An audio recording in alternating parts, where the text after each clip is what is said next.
এই সমরখন্দের অধিবাসী মুহাম্মদ ইবনে হারুন সমরখন্দের দোয়া কবুল হয় নাই, তাকে ক্ষমা করা হয় নাই, আস্থার হজ কবুল করা হয় নাই। মালিক ইবনে দিনার চিন্তায় পড়ে গেলেন, হায় হায়, সবার হজ হলো, এই লোকটার হজ হলো না। লোকটাকে তো যায় বলার দরকার, দেখার দরকার, কারণটা কি জানার দরকার। সকালবেলা বের হইয়া সারা মক্কায় খুঁজে শুনছো মুহাম্মদ ইবনে হারুন সমরকন্দিরে চিনো? মক্কার লোকেরা বলল, হা, আমরা তারে চিনছি। আজকে 40 বছর ধরে সে মাকামে ইব্রাহিমে নামাজ পড়ে। মালিক ইবনে দিনার আরো চিন্তায়, 40 বছর ধরে নামাজ পড়ে, 40 বছর ধরে রোজা রাখে, 40 বছর ধরে সে হজ করে, 40 বছর ধরে সারা রাত সে ঘুমায় না, 40 বছর ধরে সারাদিন সে রোজা রাখে।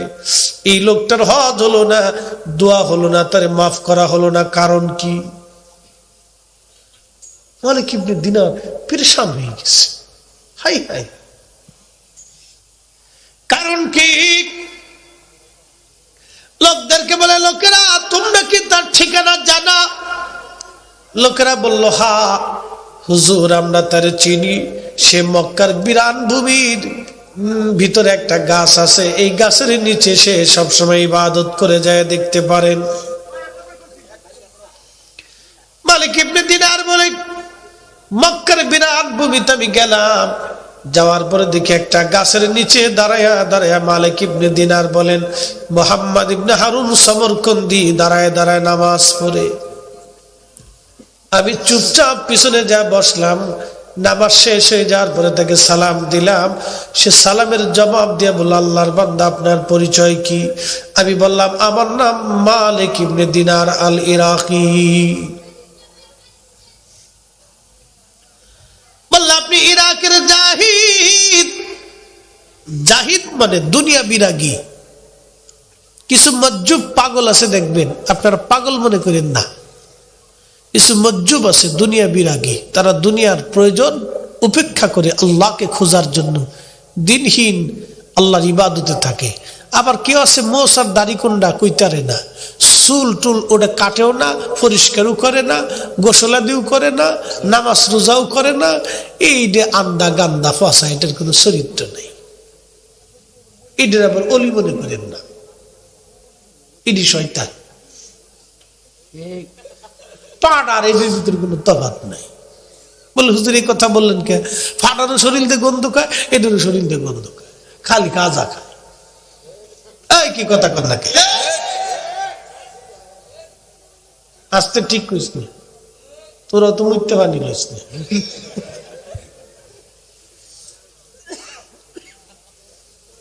ঠিকের বেলায় আছে, ঠিক ঠিক ঠিক, ও নিজে মিথ্যে বানিয়ে লয় না।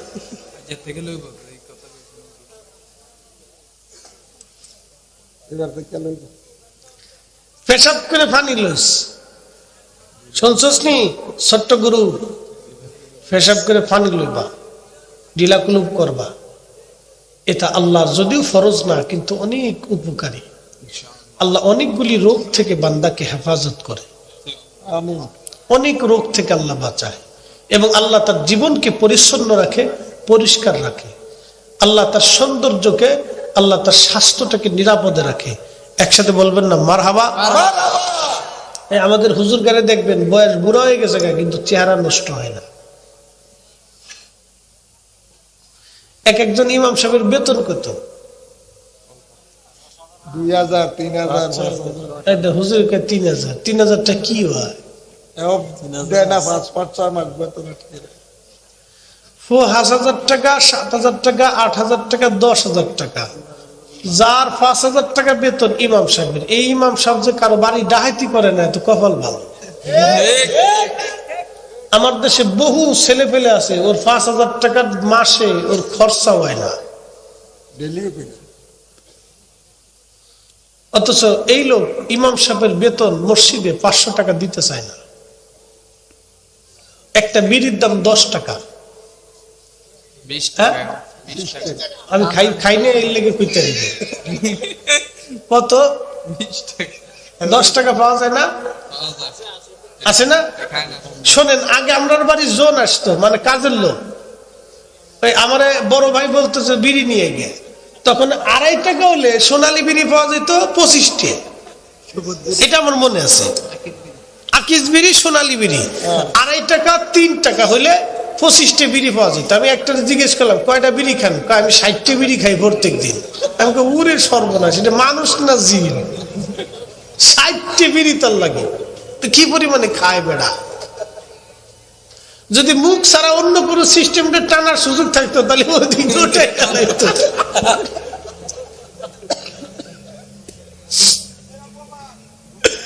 একদিন বাথরুমে ঢুকে দিয়ে খালি বিড়ির গন্ধ। 10 টাকা দিয়ে কি 8 টাকা বললাম বেড়া পরিষ্কার করছে, খালি বিড়ির গন্ধ কয়। হুজুর কি করবো, আপনার আগে যে ঢুকছিল হ্যাঁ বিড়িটা আছে।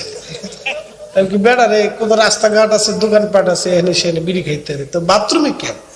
না খাইলে বলে ক্লিয়ার হয় না।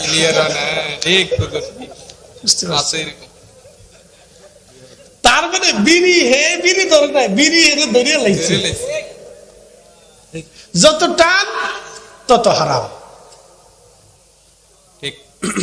বিপদ বিপদ। এই যে 10 টাকা করে যদি বিড়িতে যা প্রত্যেকদিন 5টা বিড়িও খায়, তাহলে কত? 50 টাকা চলে মাসে। বিড়ির পিছনে তার 1500 টাকা খরচা হইলো, কিন্তু ইমাম সাহেবের 200 টাকা দিতে এই ক্যাশিয়ারের জান শেষ করে ফেলে। কি কথা কর না কে? ও মনে করছে ইমাম সাহেবের ঠকাই ও বেহেশতে যাইব, আবার রাত্রিবেলা ঘুমাই ঘুমাই চিন্তা করে আল্লাহ মনে দেওয়ার পরে 80টা হুর দিও।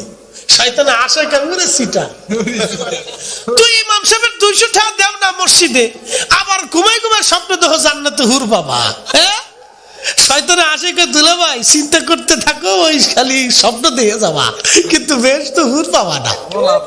ইমাম সাহেবের আগে টাকা দাও, ইমাম সাহেব ঠকায় না, এখনো সিটারি। কি কথা কর না কা? 6 মাস 3 মাস 9 মাস ইমাম সাহেবের বেতন বাকি থেকে দিচ্ছে। ওর আম চলে, দুধ চলে, কলমা চলে, বিড়ি চলে, পান চলে, চা চলে, ইমাম সাহেবের 200 টাকা বেতন চলে না। ঠিক আসতে বললেন কেন? 10,000 টাকা একজন ইমামের বেতনে সারা জীবন একজন মাসে কি হয়? তার বাচ্চা কাচ্চা, সংসার, সন্তান, কত কিছু আছে, মনে ইচ্ছা আকাঙ্ক্ষা। এটা কোন কথা হলো?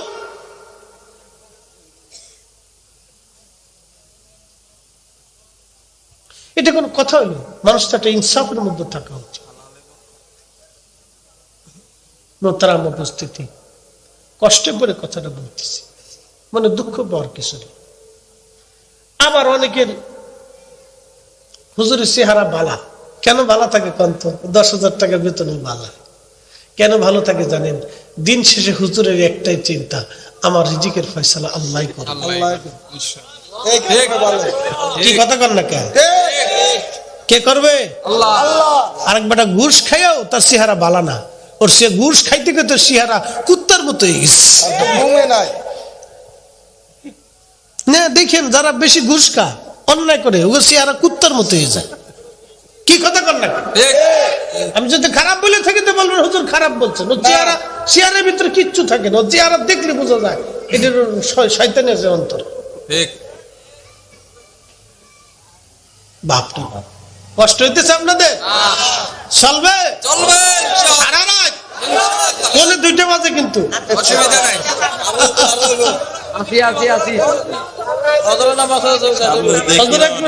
ইনশাআল্লাহ আপনারা অনেকদিন দেন না, কালকে জোরের পরে যাবো না।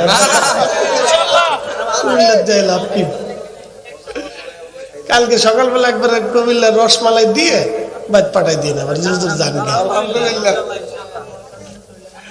বন্ধু আমার ওয়াজ শেষ। হাজরাতে মালিক ইবনে দিনার সামর বলতেছেন, আমি সমরকন্দির কাছে গেলাম, জিজ্ঞেস করলাম, হে মোহাম্মদ ইবনে হারুন সমরকন্দি, তোমাকে একটা সংবাদ দেওয়ার জন্য আসছি। বলে হুজুর বলেন কি সংবাদ? বলে সংবাদটা হলো, আমি স্বপ্ন দেখেছি সবার হজ কবুল হয়েছে, তোমার হজ কবুল হয় নাই, সবাইকে ক্ষমা করা হয়েছে, তোমাকে মাফ করা হয় নাই।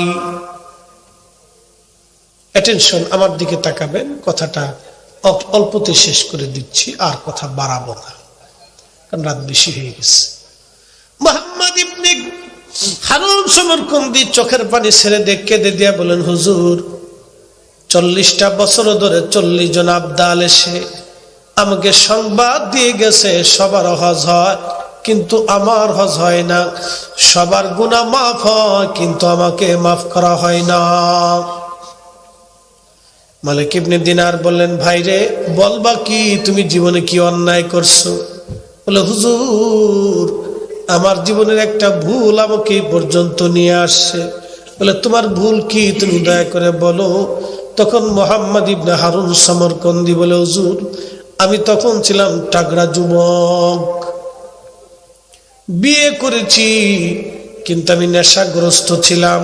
হুজুর প্রত্যেক দিন রাত্রিবেলা আমি নেশা করে বাড়ি আসি। শাবানের শেষ রাত, মাহে রমজান আসবে, আমি ওই রাত্রিবেলা নেশা করে বাড়ি আসছি। আমার আম্মা উনুনে চুলার পাশে রান্না করতেছিল। নেশা করে যখন বাড়ি আসছি, আমার মা আমার হাত চেপে ধরে বলল, বেটা এই শাবানের শেষ রাত্রিবেলা সবাই রমজানের জন্য প্রস্তুতি নেয়, আর তুমি নেশা করে বাড়ি আসছো, সবাই মরে যায়, কত সন্তান মরে গেল, তুই বেটা মরিস না, তুই কেন এখনো বেঁচে আসিস? মায়ের কথা শোনার পরে আমার রাগ এসে গেল। হুজুর আমি আমার মায়ের মুখের মধ্যে ঘুষি মেরে দিলাম। মাকে যখন আঘাত করছি, মা রাগান্বিত হয়ে আমাকে বকাঝকা শুরু করলেন। মায়ের বকা সহ্য করতে না পেরে হুজুর মাকে জাপটে ধরে ধাক্কা দিয়ে আমি আগুনের মধ্যে ফেলে দিয়েছি। হুজুর আমি বড় অন্যায় কাজ করেছি, আমি তখন নেশাগ্রস্ত। আমার স্ত্রী আমাকে ধাক্কা দিয়ে টেনে নিয়ে ঘরের মধ্যে নিয়ে দরজায় তালা মেরে দিলেন। সকালবেলা যখন নেশার ঘোর কেটে গেল, নেশার ঘোর কাটার পরে আমার স্ত্রীকে ডাক দিলাম। স্ত্রী কর্কশ ভাষায় বললেন, আপনি সর্বনাশ করে ফেলেছেন।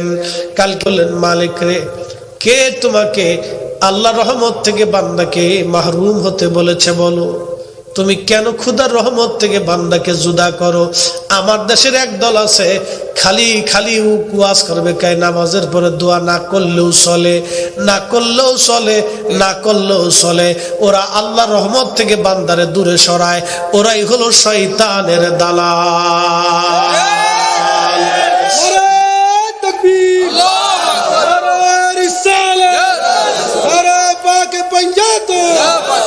সময় কম, তাকবীর দিলে চলবে না, এখন সময় কম। শোনেন, যারা আল্লাহ রহমত থেকে বান্দারে জুদা করে, এটা হলো শয়তান। বুঝলে বুঝপাতা, নইলে তেজপাতা, কিচ্ছু করার নাই। বুঝে বাড়ি পর্যন্ত যাবেন বাপ, এটা কারো বিরুদ্ধে না, এটা হকের পক্ষে।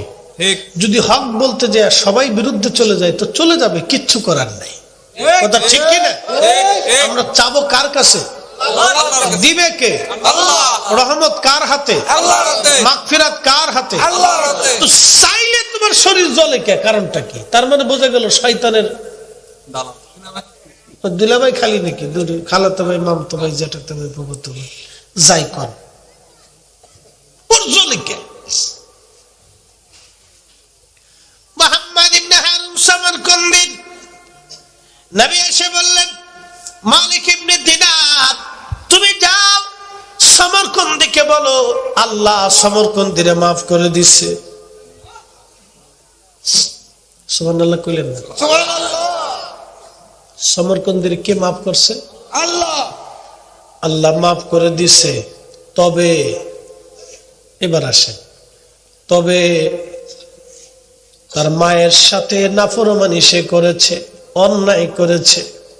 কিয়ামতের মাঠে আল্লাহর আদালত বসবে, যেদিন সিংওয়ালা সিং ছাড়া প্রত্যেকটা প্রাণীর বিচার হবে। শুধু মানুষের বিচার না, গরু ছাগলের বিচার হবে, হাঁস মুরগি ভেড়া বকরির বিচার হবে।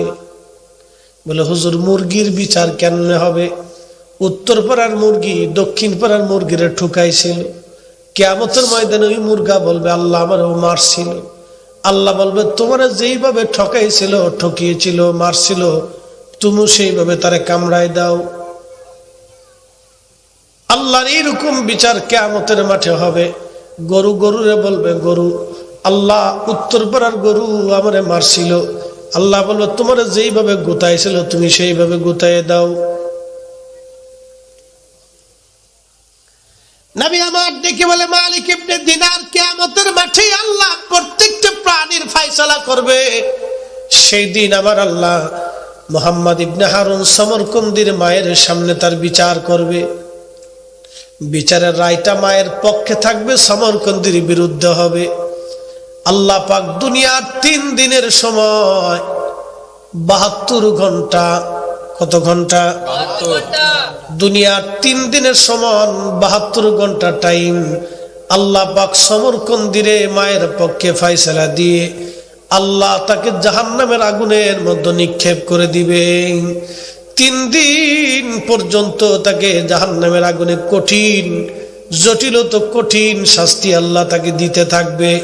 তারপরে 3 দিন পরে মায়ের অন্তরে মায়া লাগবে, মায়ের সুপারিশে আল্লাহ তাকে মাফ করবে। আল্লাহু আকবার। কার সুপারিশ? কথা কন না কেন? কার? কার? মায়ের। তারপরে আল্লাহ মায়ের সুপারিশে মাফ করবে। ঠিক। আল্লাহর ফয়সালা এটা। অতএব বান্দার হক নষ্ট করে কেউ যদি বুজুর্গ 7 বার চান, কাজ হবে না, এটা মনে রাখবেন। কুমিল্লার মুসলমান মায়ের সাথে নাফরমানি করার জন্য আমার আল্লাহ সমরকন্দির এরকম বিচার করবেন, তারপরেও ক্ষমা হবে না। 3 দিন জাহান্নামের আগুনে তাকে জ্বলতেই হবে। কারণ মার সঙ্গে নাফরমানি করেছে। ও গো মা, তুমি এ ধরনের শ্রেষ্ঠ নিয়ামত, তোমারই পদ তলে রয়েছে জান্নাত, তোমারই পদ তলে রয়েছে জান্নাত। 40 বছর ধরে, এত বছর ধরে ইবাদত করলে একজন লোক, আল্লাহর বান্দা, মাকাম ইব্রাহিমে, হাতিমে কাবায় 40 বছর একটানা মাপসা, 40 বছর একটানা ইবাদত। তারপরও আমার আল্লাহ তারে 3 দিন জাহান্নামের আগুনে পোড়াবে, শুধু মায়ের সাথে নাফরমানি করার জন্য।